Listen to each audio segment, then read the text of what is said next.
আপনি শুনছেন Bengali audio book. আর আজকের নিবেদন শরদিন্দু বন্দ্যোপাধ্যায়ের লেখা ছোট গল্প পিন্টু।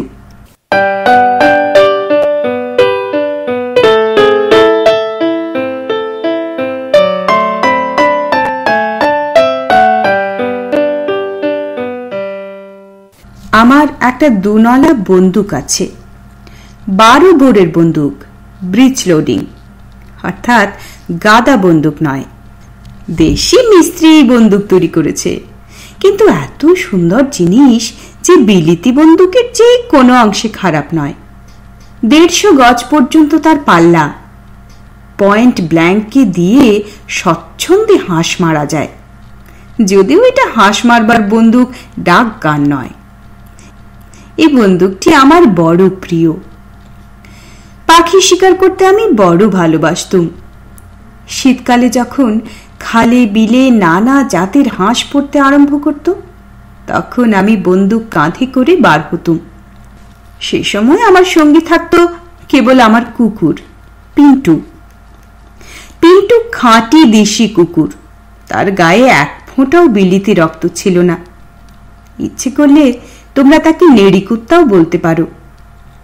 তার চেহারাটি ছিল রোগা, গায়ে সাদা কালো ছাপ, মুখটি ছুঁচলো, চোখে একটি লজ্জিত সংকুচিত ভাব। সত্যি কথা বলতে কি, পিন্টু খুব সাহসী কুকুর ছিল না। ভীমপাড়া দিয়ে যাবার সময় তার ল্যাজটি অলক্ষিতে পিছনের পা দুটির ভিতরে আশ্রয় গ্রহণ করত। আর পাড়ার কুকুরগুলো যখন ঘেউ ঘেউ করে তেড়ে আসতো, তখন সে কেবলই আমার পাশে ঘেঁষে ঘেঁষে আসত আর গলার মধ্যে গড়র গড়র শব্দ করত। দাদা বলতেন, শুধু দুধ ভাত খেয়ে কি পিন্টুর সব সাহস মিইয়ে গেছে। কিন্তু সে যাই হোক, পিন্টুর একটি অসাধারণ গুণ ছিল, সে খুব ভালো মরা পাখি উদ্ধার করতে পারত। গুলি খেয়ে উড়ন্ত পাখি যেখানেই পড়ুক, জলে স্থলে কিংবা পাঁকের মধ্যে, পিন্টু ঠিক তাকে মুখে করে নিয়ে আসবে। ইংরেজিতে এই জাতের কুকুরকে বলে রিট্রিভার। একবার এক সাহেব পিন্টুর এই আশ্চর্য গুণপনা দেখে 200 টাকা দিয়ে আমার কাছ থেকে কিনে নিতে চেয়েছিল, আমি দিইনি। যা হোক, শীতকাল এলেই আমরা দুজনই শিকারে বার হতুম। এমন অনেকবার হয়েছে যে পাখির সন্ধানে ঘুরতে ঘুরতে বাড়ি থেকে অনেক দূর চলে গিয়েছি, 2-3 দিন বাড়ি ফেরাই হলো না। আমার শিকারের শখ বাড়ির সকলে জানতেন, তাই উদ্বিগ্ন হতেন না। গত বছর শিকার করতে গিয়ে কি ব্যাপার হয়েছিল, সেই কথাই আজ বলবো। খবর পেলুম শহর থেকে মাইল করে দূরে যে জলা আছে, তাতে বিস্তর হাঁস পড়েছে।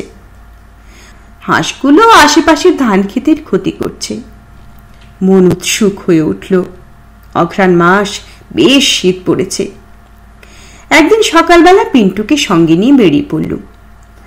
অজপাড়া গাঁয়ে গাড়ি যাবার রাস্তা নেই, যেতে হলে এক গরুর গাড়ি চড়ে যেতে হয়। আমরা পায়ে হেঁটে গেলুম, কারণ গরুর গাড়ি চড়ে কাঁচা রাস্তার উপর দিয়ে 20 মাইল যাওয়ার চেয়ে হেঁটে যাওয়া ঢের বেশি স্বাস্থ্যকর। অন্তত হাড়গুলো আস্ত থাকে। জলার নিকটবর্তী গ্রামে যখন পৌঁছলুম, তখন সন্ধ্যা হয়। পশ্চিম আকাশে একটুখানি সোনালি আলো ঝিলমিল করছে।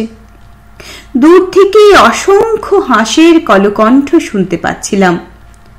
হাঁসের ডাক সকলের ভালো লাগে কিনা বলতে পারি না, কিন্তু আমার বড় মিষ্টি লাগে। দেহের ক্লান্তি সত্ত্বেও মনটা আনন্দে নেচে উঠল। পিন্টু আমাকে ঘিরে আনন্দে নাচতে লাগলো আর ঘেউ ঘেউ করে ডাকতে লাগলো। গ্রামে বেশিরভাগই নিম্ন শ্রেণীর লোকের বাস, কিন্তু একটি ছোট্ট পোস্ট অফিস ছিল। তারই পোস্টমাস্টারের বাড়িতে আতিথ্য স্বীকার করলুম। তিনি ভারী ভদ্রলোক। গরম চা এবং প্রচুর জলখাবার দিয়ে আমাদের অভ্যর্থনা করলেন। গরম গরম খাদ্যদ্রব্য পেটে পড়তেই শরীর বেশ চাঙ্গা হয়ে উঠল। নানা রকম কথাবার্তায় ক্রমে রাত্রি হয়ে গেল। পূবের আকাশ উদ্ভাসিত করে পূর্ণিমার চাঁদ উঠল।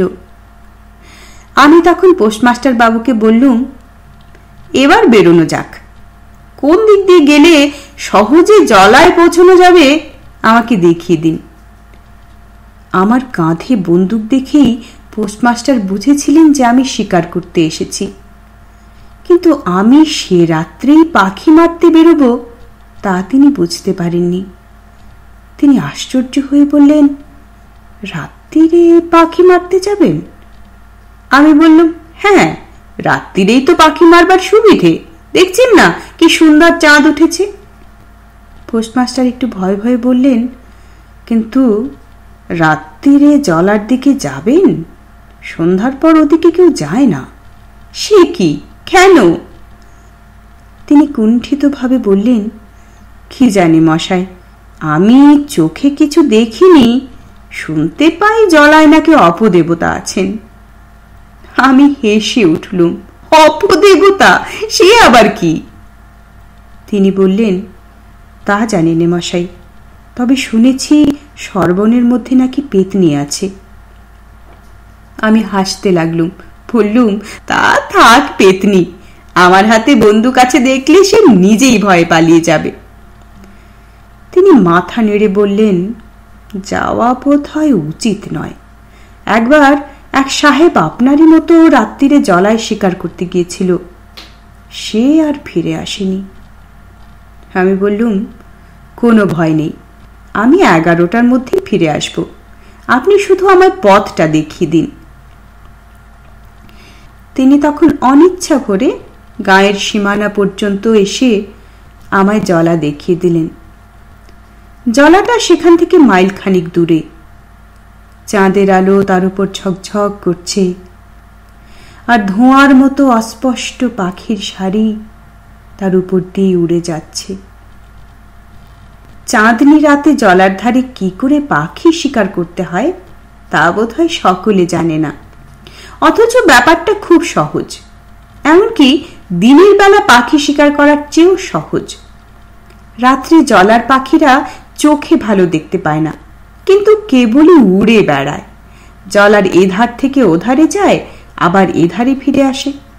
তাই চাঁদ যখন গাছের ডগা ছাড়িয়ে ওঠে, তখন সেই চাঁদের দিকে লক্ষ্য রেখে বন্দুকের টোটা ভরে কোনো ঝোপের আড়ালে চুপ করে দাঁড়িয়ে থাকতে হয়।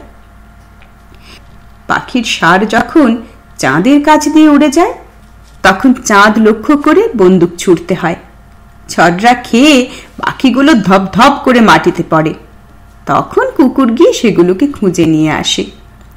এরকম শিকারের সুবিধা এই যে পাখির পেছন পেছন ঘুরে বেড়াতে হয় না, এক জায়গায় দাঁড়িয়ে অনেক পাখি পাওয়া যায়। যা হোক, আমি আর পিন্টু আলের ওপর দিয়ে জলার দিকে চললুম। বেশ একটু ঠান্ডা বাতাস দিচ্ছে, কিন্তু আমার গায়ে গরম কোট হাফ প্যান্ট ছিল, পায়ে হোস আর বুট জুতো ছিল, তাই ঠান্ডা হাওয়া ভালোই লাগলো। পকেটে গোটা 20 নম্বরের কার্তুজ নিয়েছিলুম, আশা ছিল তাইতেই আজকের মতো কাজ চলে যাবে। ক্রমে জলার কাছে এসে পড়লুম। এখানকার মাটি নরম, মাঝে মাঝে জল সরে গিয়ে আধ শুকনো পাঁকও রয়েছে। জলাটা প্রকাণ্ড একটা হ্রদ বললেও চলে, কিন্তু জল খুব গভীর নয়। তার কিনারা ঘিরে ঘন সরবন জন্মেছে, মাঝখানেও স্থানে স্থানে সরের গোছা উঁচু হয়ে আছে।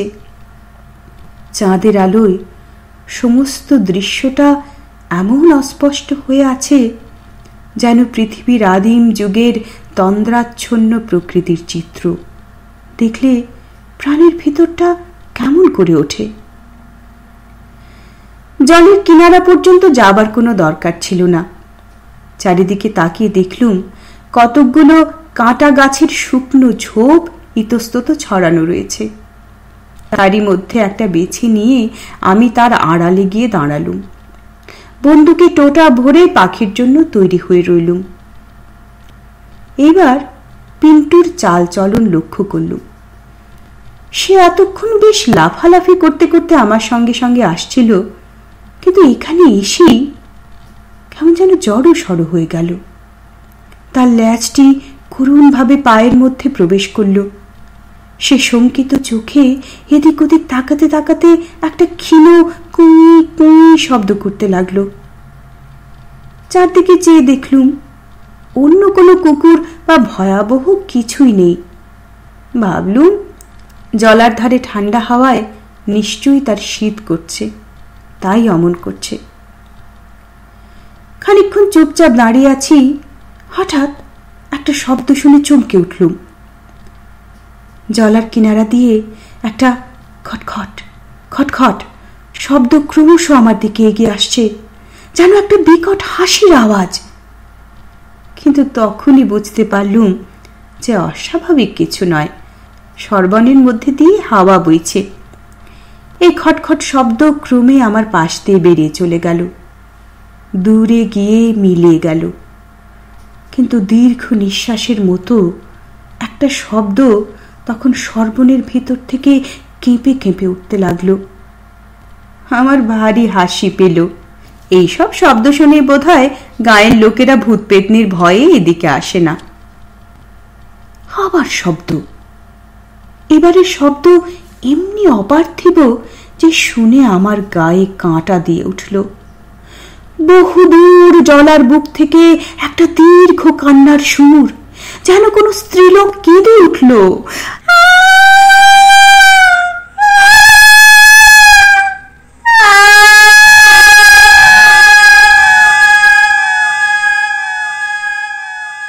চারিদিকে প্রতিধ্বনি তুলে এই কান্না ক্রমে ক্ষীণ হয়ে গেল। জলাতে অনেক রকম অজানা পাখি থাকে, মনে হলো হয়তো তাদেরই মধ্যে কেউ অমন করে কেঁদে উঠল। কিন্তু আমি অনেক পাখি মেরেছি, অনেক ঝিলে জঙ্গলে বেরিয়েছি, এরকম পাখির ডাক কখনো শুনিনি। একবার মনে হলো পাখি বটে তো। পিন্টুর দিকে তাকিয়ে দেখি সে আমার পা ঘেঁষে এসে বসেছে, আর তার শরীর থরথর করে কাঁপছে। আমি তার পিঠে হাত বুলিয়ে তাকে বললাম, কিচ্ছু হয়নি পিন্টু, ও পাখির ডাক। পিন্টু করুণ ভাবে আমার দিকে তাকালো, তারপর ছুটে গায়ের দিকে খানিকটা এগিয়ে গিয়ে আবার ফিরে এসে ব্যগ্র চোখে আমার পানে চেয়ে রইল। কুকুর কথা কইতে পারে না, কিন্তু পিন্টু যেন পরিষ্কার আমাকে বলল, ফিরে চলো, এই বড় খারাপ জায়গা, এখানে থেকে কাজ নেই। হায়, পিন্টুর কথা যদি শুনতুম। হাতের ঘড়িতে দেখলুম 9:30 বেজেছে। এই সময় আকাশে শনশন শব্দে মুখ তুলে দেখি এক ঝাঁক পাখি, বোধহয় মোরগাবি, কারণ মোরগাবিরা এত জোরে ওড়ে যে তাদের ডানার সাঁই সাঁই আওয়াজ হয়, চাঁদের উপর দিয়ে উড়ে যাচ্ছে। তৎক্ষণাৎ বন্দুক তুলে ফায়ার করলুম। চারিদিকে একটা বিকট প্রতিধ্বনি উঠল। তারপর থপ করে একটা শব্দ হলো, বুঝলুম পাখি পড়েছে। পাখি পড়ার শব্দে পিন্টুর ভয় কেটে গেল। সে কান খাড়া করে খানিকক্ষণ দাঁড়িয়ে রইল, তারপর লাফাতে লাফাতে যেদিকে পাখি পড়েছিল সেই দিকে ছুটল। পাখিটা 50 হাত দূরে একটা ঝোপের মধ্যে পড়েছিল। পিন্টু সেই ঝোপের কাছাকাছি গিয়ে হঠাৎ দাঁড়িয়ে পড়ল, তারপর চোঁ চোঁ করে পালিয়ে এসে আমার জুতোর মধ্যে মুখ লুকিয়ে বসে পড়ল। আমি আশ্চর্য হয়ে বললাম, কি হয়েছে পিন্টু, পালিয়ে এলি যে? তার গায়ে হাত দিয়ে দেখি তার ঘাড়ের রোঁয়া কাঁটার মতো খাড়া হয়ে উঠেছে। পিন্টু কখনো এরকম করে না। তাই ভারী আশ্চর্য হয়ে আমি নিজেই সেই ঝোপটার দিকে অগ্রসর হলুম। কাঁটা গাছের ঝোপে পাতা নেই, তার ভিতরে পরিষ্কার চাঁদের আলো পড়েছে। ঝোপের 10 হাতের মধ্যে গিয়ে আমিও থমকে দাঁড়িয়ে পড়লুম। দেখলুম মরা পাখিটা মাটিতে পড়ে রয়েছে, আর সাদা কাপড় পরা একটা স্ত্রীলোকের মূর্তি তার উপর ঝুঁকে পড়ে যেন তাকে আগলে রয়েছে। এই সময় আবার সেই তীব্র কাতরোক্তি ঝোপের ভেতর থেকে বেরিয়ে এলো।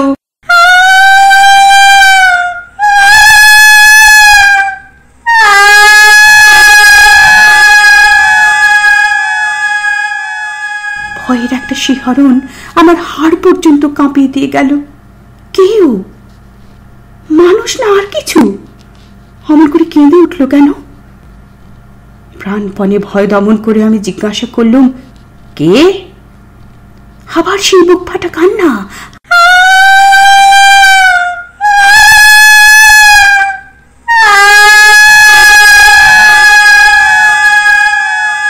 আমি জড় মূর্তির মতো দাঁড়িয়ে রইলুম।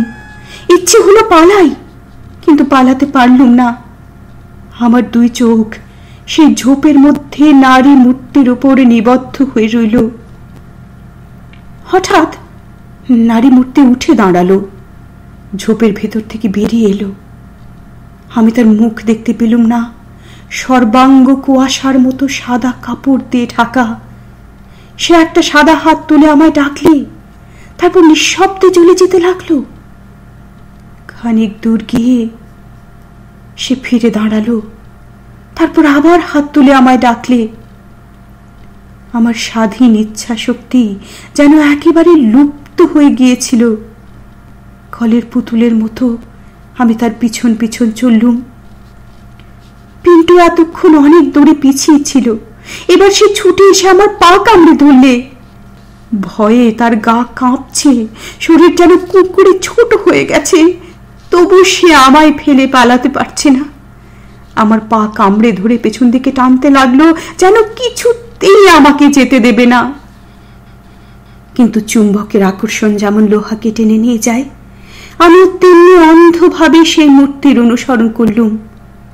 পিন্টু পদে পদে বাধা দিতে লাগলো, পায়ের কাছে পড়ে কেউ কেউ করে বিরতি জানাতে লাগলো, তবু আমার গতি রোধ করতে পারল না। ক্রমে তলতলে নরম পাঁকের ওপর এসে পড়লুম। সে যে কি ভয়ঙ্কর জিনিস তা বর্ণনা করা যায় না। আর এই পাঁকে আস্তে আস্তে ডুবে মরার মতো ভয়াবহ মৃত্যু কল্পনা করা কঠিন। আমি কিন্তু কোথায় যাচ্ছি কিছুই জ্ঞান ছিল না, কেবল সেই মূর্তির দিকে চোখ রেখে এগিয়ে যাচ্ছিলুম। ক্রমে যখন পাঁকের মধ্যে হাঁটু পর্যন্ত ডুবে যেতে লাগলো, তখন দাঁড়িয়ে পড়লুম। মূর্তিও সামনে খানিক দূরে দাঁড়ালো, তারপর আবার সেই রক্ত জল করা আওয়াজ।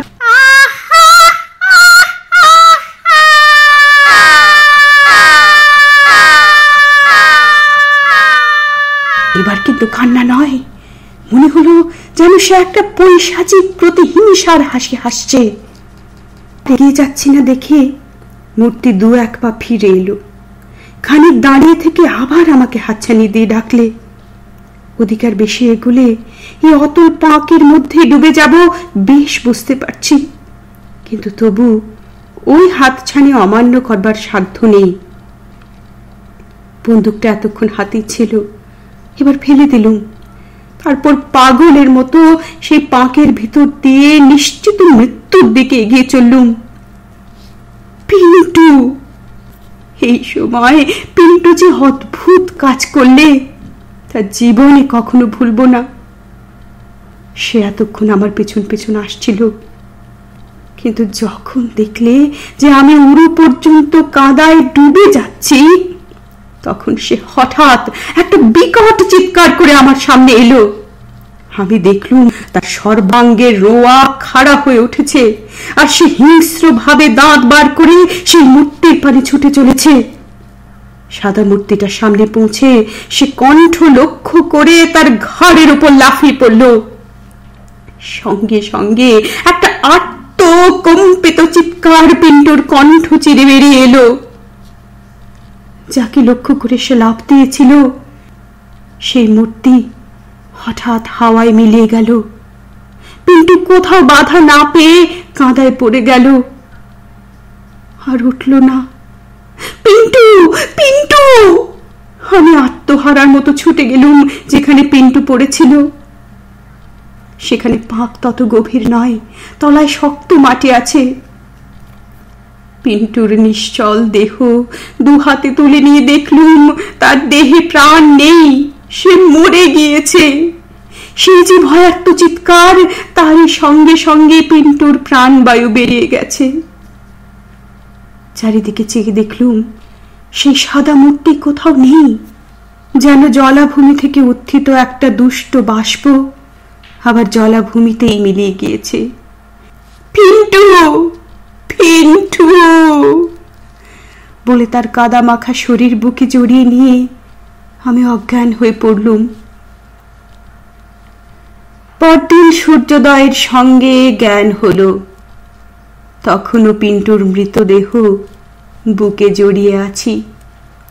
সারা গায়ে অসহ্য ব্যথা আর 105 ডিগ্রি জ্বর নিয়ে একলা বাড়ি ফিরে এলুম। ক্রমে সেরে উঠলুম।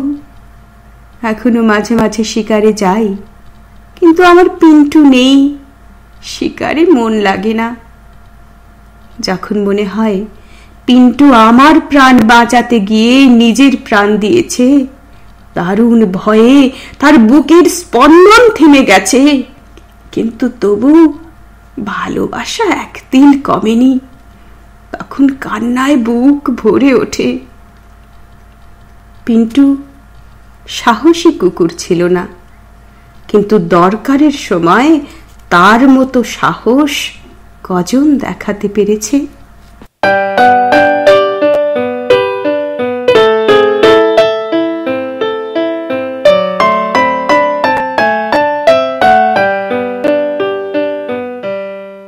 ধন্যবাদ। আজকে পাঠ করলাম শরদিন্দু বন্দ্যোপাধ্যায়ের লেখা ছোট গল্প পিন্টু। উপস্থাপনায় ছিলাম আমি অনিন্দিতা ভট্টাচার্য। ধন্যবাদ।